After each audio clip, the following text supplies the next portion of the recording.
I thank everyone for joining today's session. Today we are going to discuss an important topic, and the topic, as you can see on the screen, action. Is it all destined, or we can change it through our endeavors? So people generally call it as fate versus efforts, or destiny versus endeavors. What is really working within our life? So we all usually gripped around this question. And when I was young means when I was in my college life, when I was student, that time there were two critical questions that I used to encounter, and it was slightly difficult for me to really get a answer to these two questions. So the first question that I used to have in my life, and I'm sure you also must have experienced this question at some other phase of your life. So first question, we see that two child at the same time takes place, two child take birth in two different families at the same time. One is taking birth in a very high status family with all luxuries, all facilities available, and at the same time another child takes birth in a family wherein he doesn't have anything, probably just he got a small hut, his family has a small hut, and they're just trying to survive and live there. So I have seen these, we all have seen these two set of scenarios, or a scenario between them. So there is one question, and the second question that I have encountered, and which I always found little disconnecting, at least in the beginning years of my life when I was studying. So first question is that even after making sincere endeavor in our life, we all make endeavors, especially when we are acting as a student. Then we had been doing a lot of endeavors. uh, we do a lot of hard work, we do a lot of sincere uh, you know studies, and after doing a lot of studies, the outcome is uh, we see, the outcome is, in spite of doing a lot of studies, at times we do not crack the exams.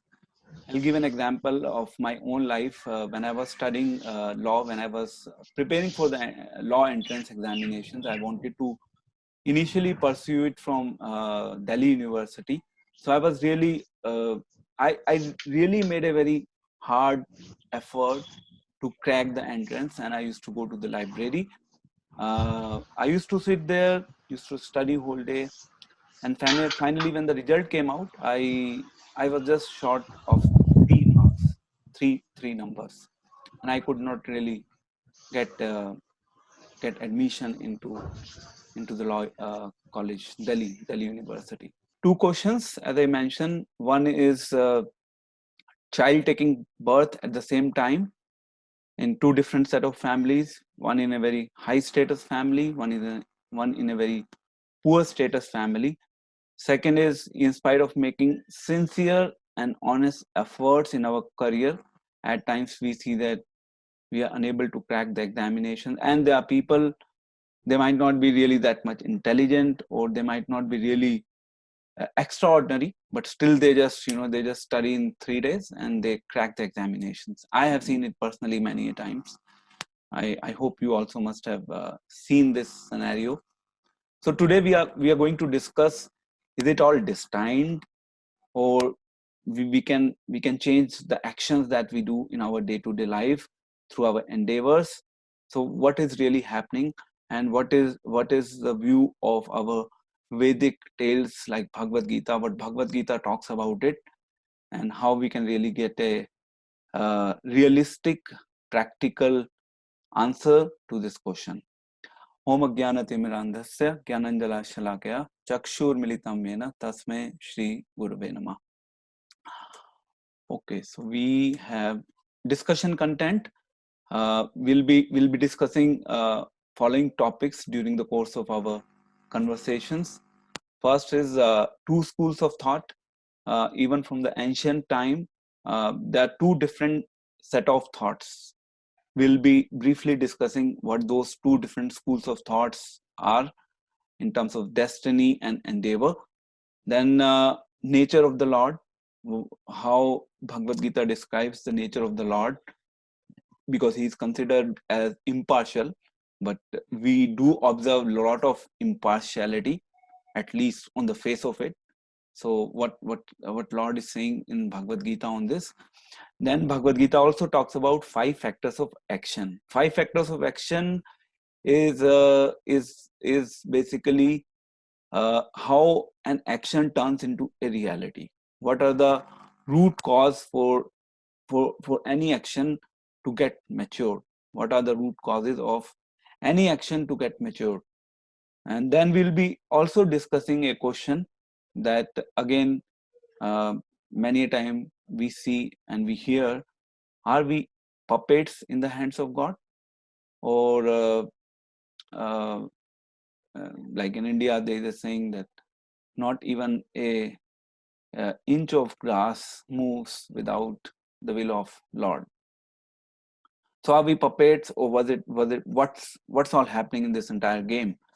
Then we'll be discussing slightly on human psychology part, when how we'll see how the thoughts of whatever thoughts that we generate today, how it ultimately leads to destiny.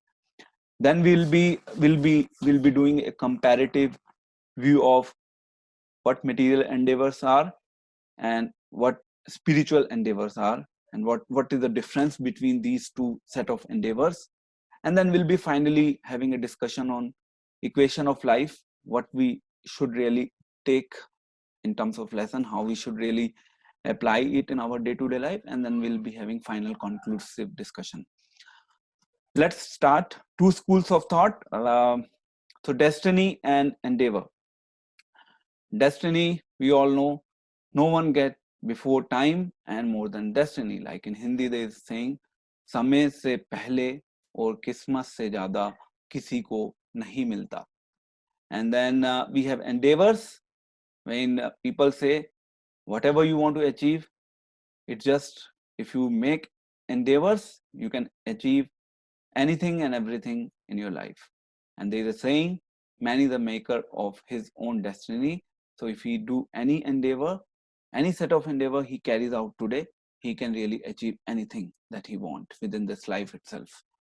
So destiny, how we practically define destiny, again going back to our school days, or whenever we see anyone really going for any kind of examinations, people say good luck, people talk about okay, best of luck. So I always uh, I was kind of when people tells me good luck or best of luck, then I think okay, when people are saying good luck, best of luck, it is good that they are saying this, but it really carries a lot of weight. It really carries a lot of weight, and it do has a lot of importance attached to it. But question remains: are people really understanding what they are saying? What does it really mean when we are using this good luck, best of luck? Then when it comes to endeavor, a lot of people from the who act as a motivational speaker, they promote this ideology that through your endeavors you can achieve anything within this life. So these are two different thoughts, two different schools of thoughts, and it is coming from the traditional Vedic time as well. And there's a harmony between these two schools of thought, and we will be concluding our session by understanding what the harmony is in between these two set of thoughts.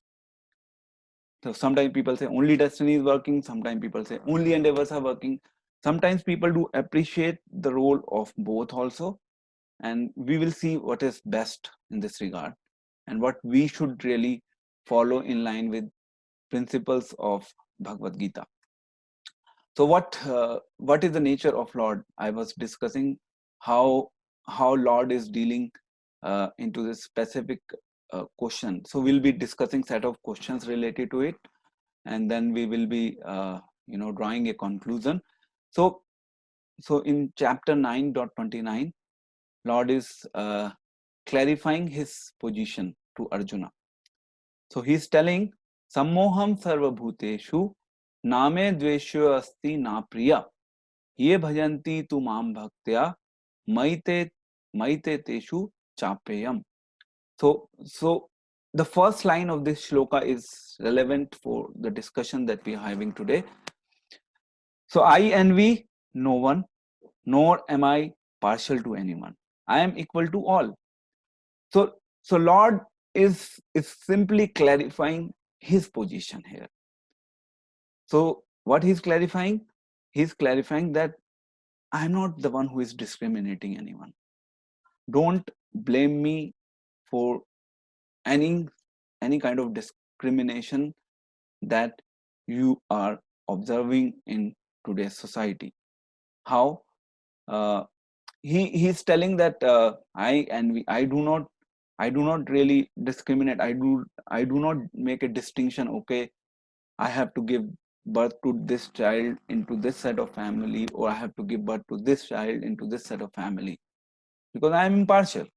I'm impartial. So how can I play this role of being a partial player on the backside?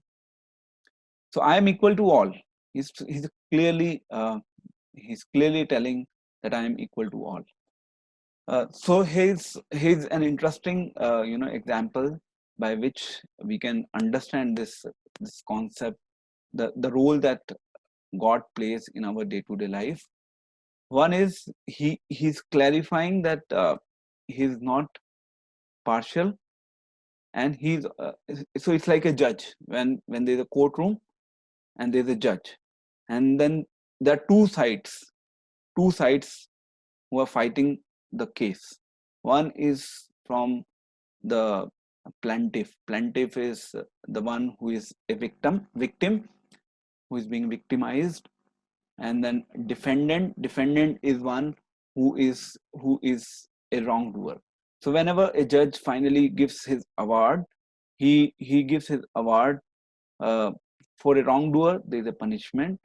For the one who is a plaintiff, or who is basically who is being victimized, uh, for that person, judge declares reward. So we cannot say judge is partial there. Judge is simply performing his duty and ensuring that the person who has abide by the law, who is doing everything in line with the principles of the law given by the government, that person should be awarded. And if anyone is trying to harm that person, then that person is to be is a guilty, should be given punishment.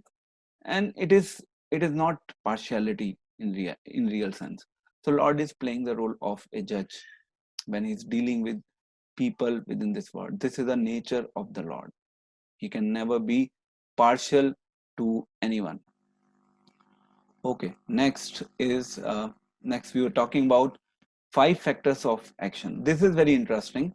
I read it couple of years back, and I really found it very much making sense. It's quite logical when it comes to understanding the principle of effort versus destiny, what is really working, how we should make a reconciliation of this critical question that many of us encounter in our life.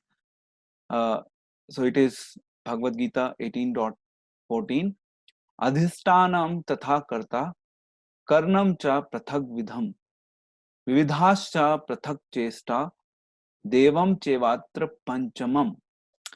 Translation: the place of action, this body, we all have a body. The performer is inside the body, which is known as soul, basically. So body is different, soul is different. Then various senses, we all have different senses. From eyes we see, from ears we listen, from mouth we eat, from mouth we taste, from nose we get fragrance. So these all are considered to be different senses. So these senses are basically the acting platform. So whenever a soul is acting, soul is encased within a body. uh, so soul is acting uh, through body, and the body is, in fact, body is functioning via the mechanism of senses.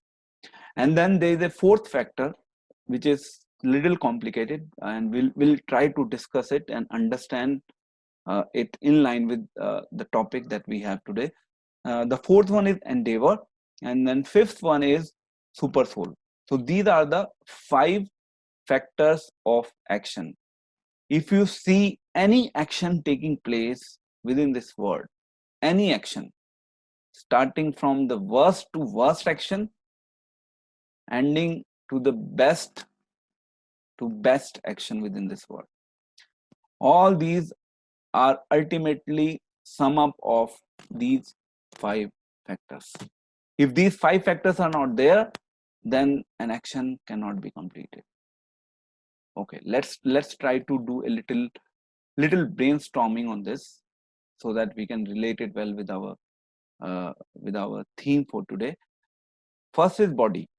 So when we say body, uh, so we all referred the concept of destiny.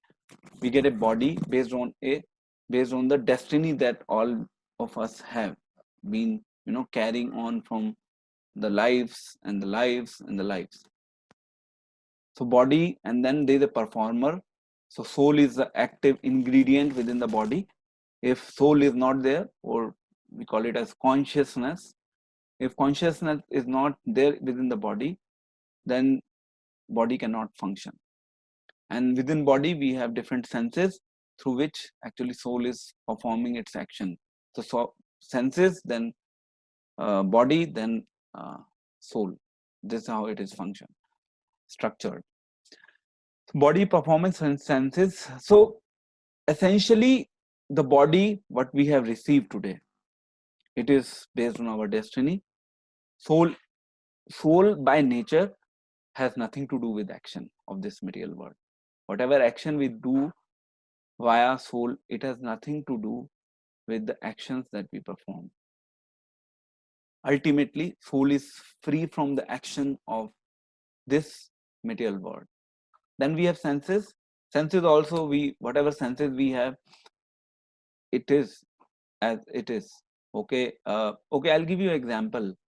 We see at times there are some people who are unfortunately blind from the birth itself.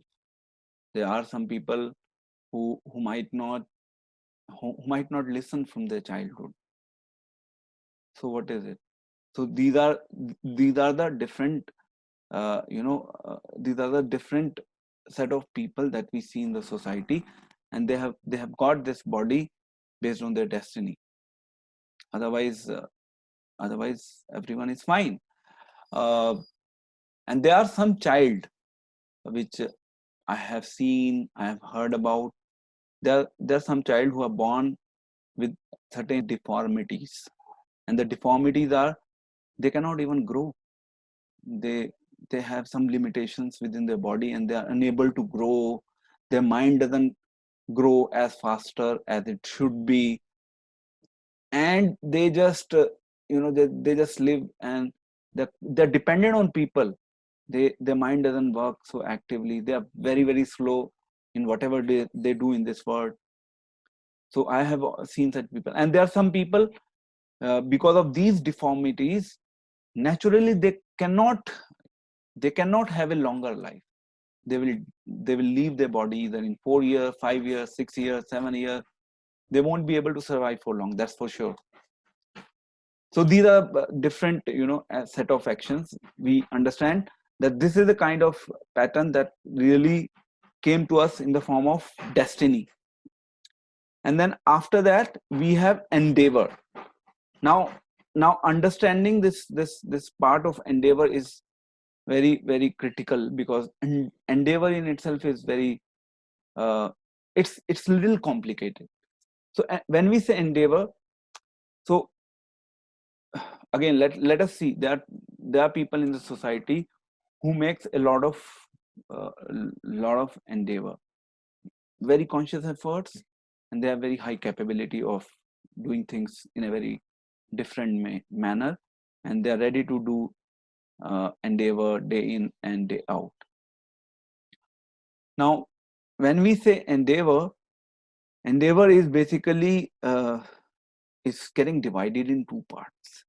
Endeavor is the endeavor that is functioning based on the destiny, and endeavor is the endeavor which we basically take a call within the present body that we have. So there is an endeavor that we can we actually we are actually function automatic, or we are automated to take certain endeavor based on our destiny, and there are certain set of endeavor that we can take even within this current lifestyle, which is independent of our destiny, based on our free will. We'll be talking about it later further. Then there is a super soul. Super soul is basically the Lord who is sitting within our heart as Paramatma. So these are the five actions, these are the five factors of action. Unless and until these five factors are not there, action cannot be completed.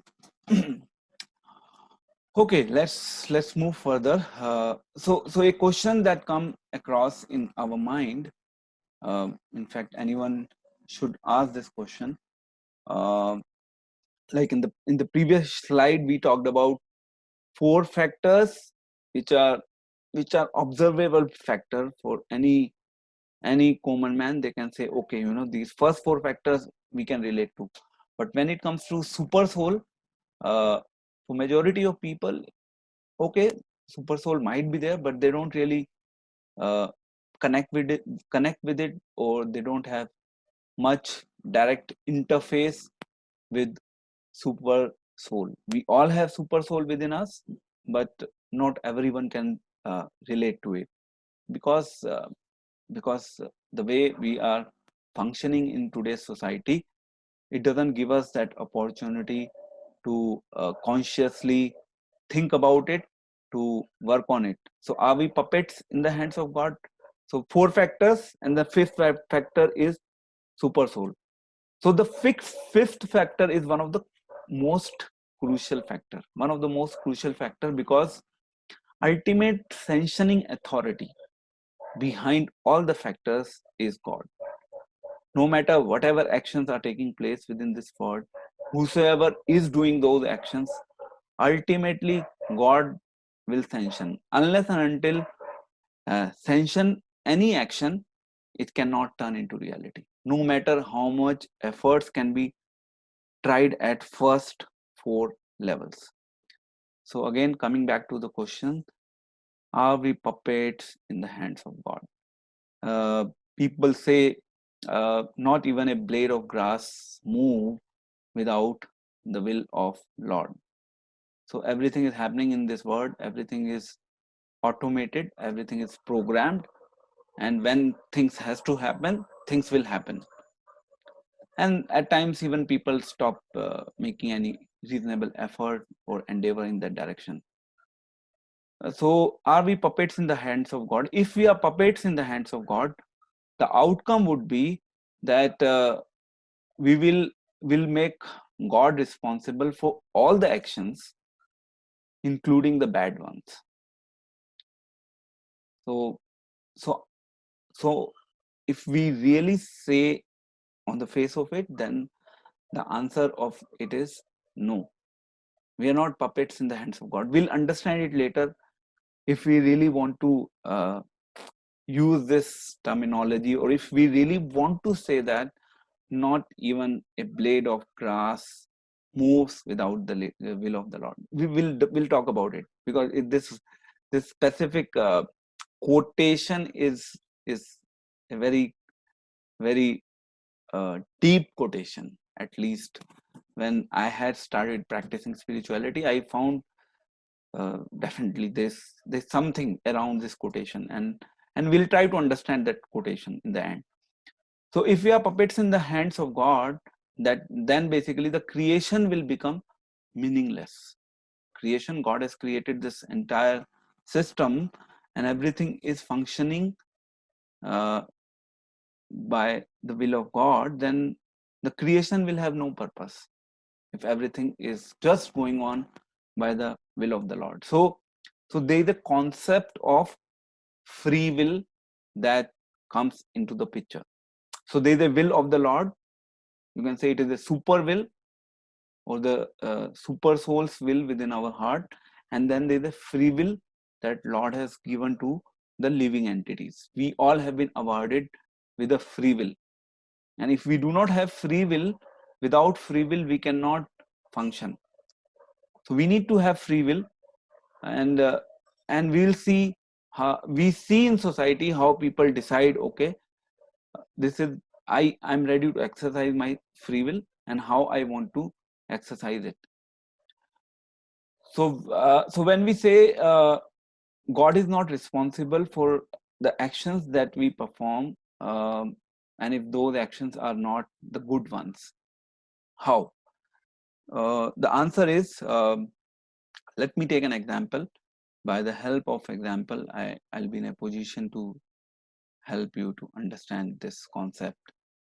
So if there's a child, and if a child keeps on forcing parents, and he's continuously demanding something which may not be ultimately good for him, like for example chocolates, or all the time child is demanding mobiles, gadgets in today's society, and most of the parents know that if child are demanding and using mobile all the time, then it is not good for them. We all know that as a matter of fact, but at times, and child continuously, he keeps on forcing us that he want to use mobile, then we give him, okay, okay, okay, fine, you use it. We know that it is not good, but still we, because the child is making persistent effort, continuous effort in something which is bad. So are we responsible for it? The answer is we are not responsible for it. Ultimately child is responsible for it, because he's again and again demanding for it from his parents. So we cannot blame for God for anything bad. So like the child is demanding, similarly we keeps on demanding things which may not be in our favor. A lot of people keeps on demanding a lot of things from God, but God knows what is right and what is wrong. But since we as the children of God, we keeps on demanding, God has to fulfill our demand. He, because he is also bounded by some principles of love with us. When principles of love comes into picture, then demand needs to be fulfilled, even if it is not a good demand. So God has to fulfill demand, and God knows that it is not a good demand, but he's helpless. So are we puppets in the hands of God? No. If we go by the strict understanding, we are not puppets in the hands of God, because there is a will of the Lordship, and then there is a will of the living entity as individual, we, which is known as free will. And out of our free will, we at times demand for things which we should not ask from God, and God has to fulfill those demands, because he loves us, and out of love he's forced to fulfill our demands. Okay, next is, now we are trying to understand the mechanism of how destiny works. So the concept that I'm trying to build up here is thoughts leads to destiny. Thoughts leads to destiny. We all, keep on uh, cultivating thoughts within our mind by observing things, by looking at different things, and continuously mind keeps on thinking something or the other. It is continuously having some revolving around what is going around in the society, what is happening on Facebook, what is happening on WhatsApp, status, all these thoughts keeps on, building up within our mind. And then gradually those thoughts start transforming into our words. Then words eventually gets converted into action. Then action gets converted into habits. Habit leads to character, and then character finally builds our destiny. So the journey begins from thoughts, and then finally it takes the shape of destiny. So now let's say we might have uh, we might have uh, we might have got some thoughts within our subconscious mind which we parked them aside in our previous lives or whatever. So all thoughts are parked there, and sometimes those thoughts can turn into habits now. And then when it turns into habit, it eventually gets transformed into destiny. So thoughts leads to destiny. So this is the origin of the destiny. So if someone asks you from where this destiny is originated, ultimately it is originated from our thoughts. So if a child is taking birth in XYZ family, ultimately it has started from some set of thoughts, some thoughts which were accumulating in previous lives, in earlier lives, and finally it converted into a destiny, maybe in previous life, or finally that destiny is manifested in the form of giving giving him an opportunity to take birth in a royal family. So it started from thought, it ended at destiny, and it led to a situation when a child got a birth in a very royal aristocratic family. So thoughts leads to destiny. So we should always be very careful in what we think at the present moment and at every moment of our life. It is very, very important. And unfortunately, people just do not think that what they should think. So they just think what the society makes them to think, because they are programmed. They are programmed in certain way. Yeah, we'll talk about it more. And it's like, this topic is a little complicated. And when I'll take you to this the part, the concluding part, then you will have an understanding what we are really talking about. So material endeavors versus spiritual endeavors. We talked about destiny, how destiny originally actually came into existence, and everyone is carrying certain set of destiny. Every individual on this planet is having some destiny. Be it you, me, any damn person within this world, any living entity within this world is carrying certain set of destiny which has given them this life. Some are having movable life, some are having non-movable life like trees. But ultimately, if there's a tree, plants have life. So if there's a tree and tree is standing all the time, it is because of certain pattern of destiny which has awarded the tree the body of standing all time. Okay, now we'll be talking about endeavors. What is all behind endeavors? So there are two sets of endeavor that people usually do in society. One is termed as material endeavors. Another is termed as spiritual endeavors. So material endeavors, we all of us want to be a rich person. Us wants to have a prosperous life. All of us wants to uh, have a prestigious life. People should know us. Some way or other, we always carry within the back of our mind that we should have some fame, we should get some name. We all have these set of material endeavors that we carry. So most of the material endeavors, mostly most of the material endeavors are carried by destiny. So I was talking about the 5 factors of action. In that 5 factors of action, I was telling that I'll be, discussing more regarding this endeavors. So destiny, we discussed just in the previous slide, which is like a composition of uh, 3 factors among those 5 factors. What are those 3 factors? One is your body.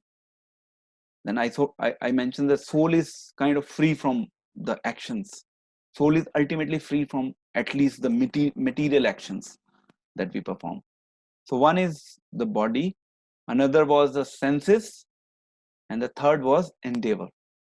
So these 3 factors are basically components of destiny. And when we say the 4th factor, which is endeavor, endeavor is independent. So endeavor is coming there also in those 3 factors. Now endeavor is independent also. Now we are discussing endeavor. So endeavor, material endeavor, it is driven by destiny. No significant incremental changes can be made.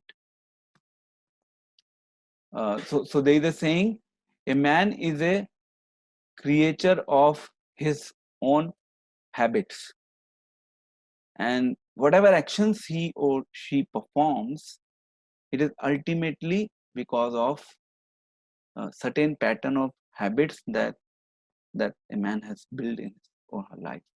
Driven by destiny, no significant incremental changes can be made. So whatever is there, it will come to you. You don't have to really be too much worried how much I will earn, which house I will live in future, and how much social circle I'll be able to build up if I'm a student, uh, where my education will finally lead to. If I'm into corporate life, how many companies I'll be leading, and ultimately I'll be in a position of leading a department or an organization. It is all programmed.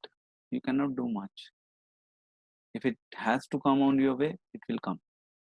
But yes, it doesn't mean that you just sit silent and do nothing.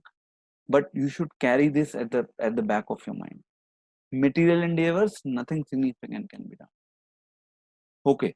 Second is the spiritual endeavors. What is spiritual endeavors? And we are trying to understand God. We are trying to build our relationship with God. Then comes the role of spiritual endeavors into practice, into picture. So spiritual endeavors are driven by our sincere efforts, which we make, endeavors and effort. It's ultimately we keep on making some conscious efforts. So what is the outcome here? When we are making spiritual endeavors, then significant changes are possible. This is very interesting. So what significant changes are possible? In Bhagavad Gita, there are total 5 factors which are primarily being discussed. Jiva, Ishvara, Kala, Prakriti, and Karma. So 4 factors are fixed. The last factor, the karma factor is subject to change. You can change your karma. There is a possibility. Lord Krishna in Bhagavad Gita is giving a hint that you can change your karma, and we'll be talking about it tomorrow when we'll be discussing the principles of law of karma. So driven by sincere efforts, significant changes are possible. How it is possible, we'll talk about it tomorrow. But for now, yes, it is possible. But materially, nothing much can be done just by material endeavors. Spiritual endeavors has power to bring a change in the material aspects. Let's say, okay, I'll give you an example. So you are too much passionate about achieving something which is material, material possession. Let's say you want to have a big car in your life, and you make a conscious spiritual effort to have it in your life. Probably it was not a part of your destiny, but Now you are making a significant spiritual endeavor that I want to have that car. Since you have taken the shelter of the spiritual endeavors, by taking shelter of the spiritual endeavors, there is a possibility that you will get the car in spite of the fact that it was not in your destiny. But if you will continue to carry on, you know, continue to carry on, yes, I want that car and I'm ready to do anything materially within this world to get that car. So if it will be in your destiny, it will come. If it is not in your destiny, it will not come. No matter how much endeavors you make for it. So you understand the difference. Material endeavors has limitation. Spiritual endeavors has no limitation. If you want to pursue spiritual endeavors for a spiritual, ultimately for a spiritual reason, yes, you will get them.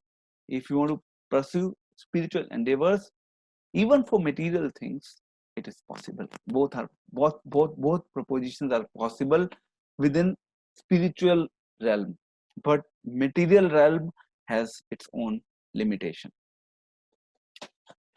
This is quite interesting analysis which I could do over a period of time, and I think many of us do agree to it certain extent, but yes, people might have different view on that.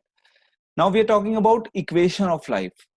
What should be the final equation of life that all of us should have? At least I follow this equation of my life, and I'm quite well, this equation life is perfect. Nothing, no scope of confusion, no doubt. Everything is just in alignment in life. So one is the destiny, which I talked about earlier, 3 aspects in the 5 factors of action. Another is the endeavor, the fourth one, which on which we have some level of control because of our free will that God has given us. So destiny multiply by your endeavor in your current life, multiply by God sanction.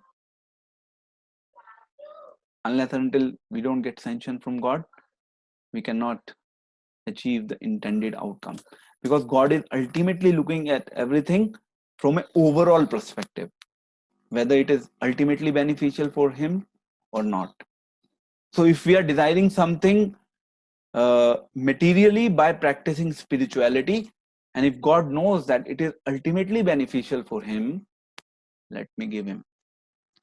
And if God knows that it may be detrimental to him, it may be detrimental to his spiritual life, he should not be given it.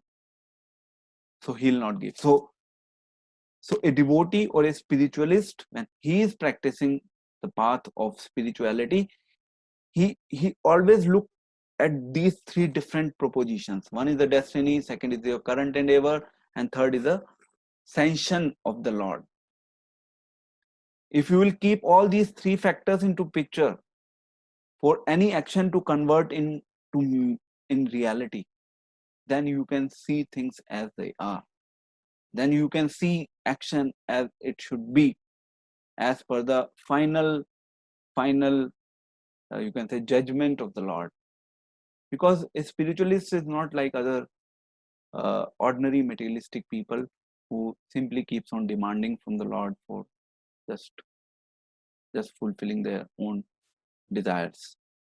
So always remember these three aspects when it comes to any action that is getting matured into reality within your life. Destiny has a major component or a major role to play. Endeavors in this life, if it is a good spiritual endeavor, subject to sanction of the Lord, and the endeavor is for a endeavor is ultimately beneficial for you. Lord will give you. He will give you. Okay, take it. I'm happy that you are endeavoring for something which will be for your ultimate welfare, for your ultimate benefit. So you can see this small picture which I normally quote. We have this Shvetashwar Upanishad, wherein the analogy is used. Two birds are sitting on a tree, and one is simply watching and another is enjoying the fruits of the tree. So Lord is simply watching, observing, and he's also acting as Anumanta. Anumanta means he's acting as a censuring authority, and we as one of the birds, we are simply enjoying the fruits of that tree. So fruits, you can say, like different actions that we perform, and by performing those different actions in our life, we get to enjoy, we like doing those things.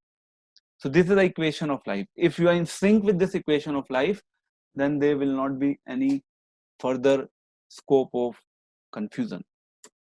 Okay, final conclusion. We are discussing the final takeaway lesson that we all must understand from this whole discussion that we have today. First, are we puppets in the hands of God? Earlier I had said no, but now I'm going to say yes. Okay, now what is the difference? Because there is a saying that not even a grass of not even an inch of grass moves without the will of the Lord. So are we puppets in the hands of God? So here we need to make a here we need to make a we need to use it for differently for different set of people. How we will do it, we'll come to the third point, then we'll talk about it. A man is a creator of his own habits and hence destined to act in a programmed manner. So this is specifically applicable for people who are exclusively on the path of leading a material, ambitious, and a materially dominated, prosperous life. For them, the rule is that you cannot do much change. Things will go as it is being designed for you based on the destiny that you are carrying along with you from your previous life karmas. So a man is the creator of his own habits and hence destined to act in a programmed manner. Now, different strokes for different folks. This is very, very important. So when I am using the first statement, are we puppets in the hands of God? When you want to claim, when you really want to make this statement, in order to make this statement, you have to abide by the instructions or the message of God to the full extent, to the core of your heart. And when you will be doing that continuously in your life, then you will start experiencing, and then you will start observing within this word, and then you will be completely surrendered to the Lord. And once you are completely surrendered to the Lord, then you will realize, yes, we are puppets in the hands of God. And then you can claim that statement. But if you are not really following a path of spirituality, you really do not follow any instructions of the God, and okay, you accept, but you do not really live with it in your life, then you cannot claim this statement, because this statement is relevant for people who are really practicing spirituality to the core of their heart. Otherwise, although people are telling that not even a blade of grass moves without the will of the Lord, you can say that, but only saying doesn't work. You have to live with that fact, and in order to live with that fact, you have to apply the message of God. Then you can claim, because you are on the path, which will ultimately help you to realize this statement. Yes, we are puppets in the hands of God. So that's why I've used this word. Different strokes for different folks.